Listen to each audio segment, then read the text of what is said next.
Going after the title of the best car in the world is no easy task. Yet, that's what an unassuming boy who lived a life full of hardships did. By putting blood, sweat, and tears on the line and combining many skill sets and different business models together, the world's most well-known luxury car was born. But what was the thought process behind the car's creation? And how did this poor boy rise through the ranks to realize his vision? That's exactly what we'll discover in today's episode. While the history of the Rolls-Royce is nothing short of extraordinary, there are quite a bit of intertwined events that need some explanation to understand how the car came into existence. Let's begin with the man who started it all, Henry Royce. Henry's life as a child in the 19th century was marked by hardship. He was forced to work long hours as a child, was malnourished most of the time, and had to take care of his family growing up. It never occurred to this young boy that cars could one day become his salvation, never mind having an interest in them in the first place.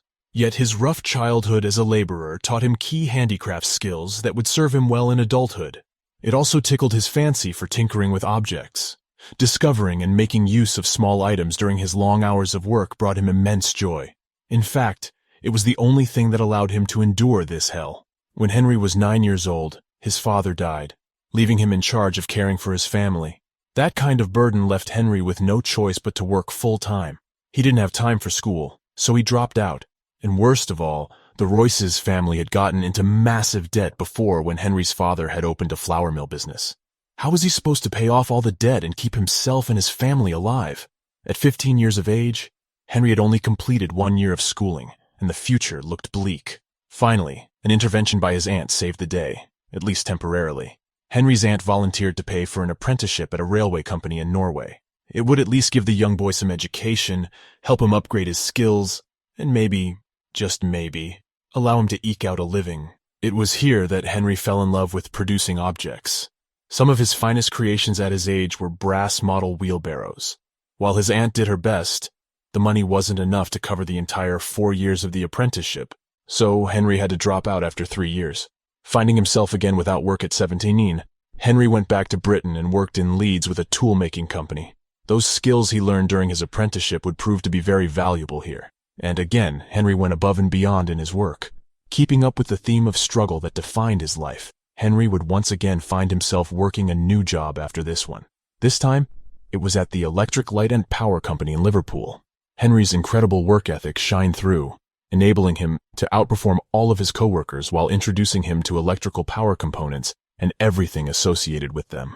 Suddenly, it dawned on him that toying with electricity was something he really loved. To continue doing that, Henry put whatever money he had saved into taking electrical engineering classes Guilds Institute. That was one of his best decisions ever, and it would help him get out of poverty for real. After a brief stint working as a chief electrician for a company that eventually went out of business, Henry had had enough. He knew that working the odd job here and there was never going to set him free financially. So in his early 20s, Henry decided to start his own business. But he had little money, so he needed a partner. Ernest Clemen was the one who came through. He partnered with Henry, and F&H Royce Company was born in 1884. With a combined total of £70 in their bank account, the boys knew they had their work cut out for them. After a lot of time spent creating high-quality electrical fittings, the two entrepreneurs made history by creating the electric doorbell. That was when everything changed.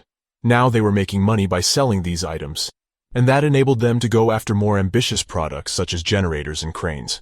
In 1897, they had done the impossible, as they made £6,000 in profit. Business continued to boom, and in 1899, the company's capital reached £30,000. But what about the most luxurious car?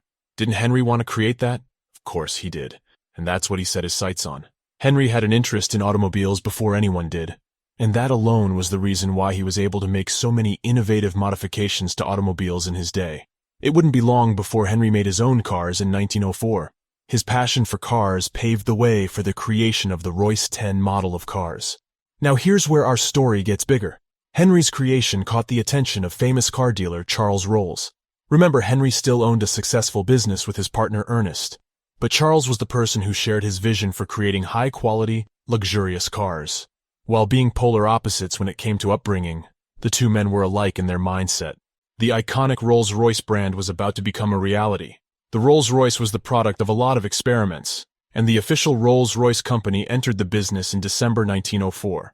Charles brought a lot to the table other than mechanical skills. For one thing, he was rich. He had the connections, the clout, and the marketing skills to sustain a new automobile business with Henry. Finding the right customers interested in their creations, the Rolls-Royce duo introduced their newest model, the Rolls-Royce 10 HP. Each car of this new model sold for £350, which is a lot of money in today's economy. And the fun didn't stop there. This was followed in 1906 by the creation of the Rolls-Royce Silver Ghost model, dubbed the best car in the world at that time. Unfortunately, this winning streak would come to an end 4 years later. On one occasion when Charles Rolls was flying in his favorite airplane, he crashed and burned, leading to his death in 1910. Now, Henry was on his own in the automobile business, and his health problems were starting to show as well. We've seen how Henry literally spent days without food and inhaled toxic fumes in the places he worked at when he was a child. All of that was catching up to him now, and Henry's declining health meant the future of the Rolls-Royce was hanging in the balance for a while. While he wasn't a fan of making aeroplanes, he still did it anyway, creating the Rolls-Royce Eagle engine for the airplanes used in World War I during his last years. By 1921, the Rolls-Royce brand was known worldwide. Despite all the economic downturns and the aftermath of World War I, people waited in droves to get one of these superior cars. It's also worth noting that Rolls-Royce's foray into aeroplanes made them household names in that niche as well. Even today, with the company's valuation at over $7 billion, 6,021 cars sold in 2022 alone, and an annual revenue of $14 billion in 2021, Rolls-Royce cars still take a long time to make. It can take anywhere from 6 months to more to make a single car, and there's a very good reason for that. Both Henry and Charles put quality above everything. They wanted to show the world that when you take care of the finer details, your product can never fail. For those of you wondering, Rolls-Royce's latest models include the Rolls-Royce Cullinan, the Rolls-Royce Phantom, and the Rolls-Royce Ghost. And now this amazing story has given us a lot of food for thought, but what exactly can we learn from it? What is the educational value behind it all? And how do we apply it? Let's keep things short and sweet.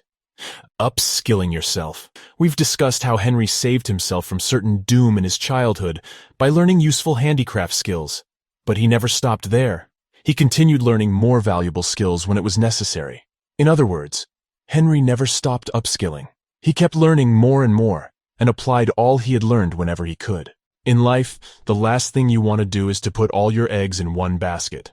Learn as many skills as you can, and if you're looking to specialize, keep honing your craft in that specific skill forever. It's how you stay relevant in business and success in life. Hard work. It's the defining trait of Henry Royce. Whenever life beat him to a pulp, Henry's hard work made it possible to power through.